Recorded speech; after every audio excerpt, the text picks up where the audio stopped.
Kewalahan menghadapi pasukan Houthi Yaman, pasukan Amerika Serikat terpaksa mengerahkan kapal induk bertenaga nuklir kedua mereka ke Timur Tengah. Hal ini lantaran kelompok Houthi terus melawan meski serangan militer Amerika Serikat terus menyasar wilayah Yaman. Dikutip dari Al Arabiya via Tribun News pada Senin 24 Maret 2025, Pentagon saat ini sedang merencanakan pengerahan pasukan tambahan ke Timur Tengah. Amerika Serikat juga menjaga kemampuan udara mereka untuk menyasar basis-basis militer Houthi.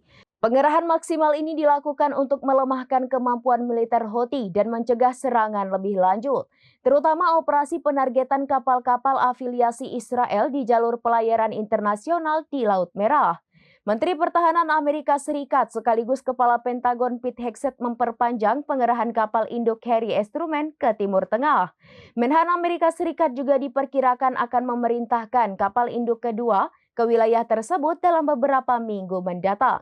Amerika Serikat di bawah pemerintahan Donald Trump mengaku akan terus memperluas serangan militer mereka di wilayah Laut Merah, termasuk serangan secara terus-menerus demi bisa menghentikan pergerakan Houthi Yaman.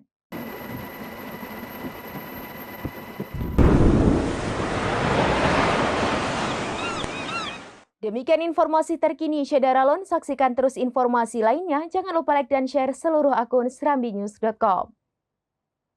Download Tribun X sekarang, menghadirkan lokal menjadi Indonesia.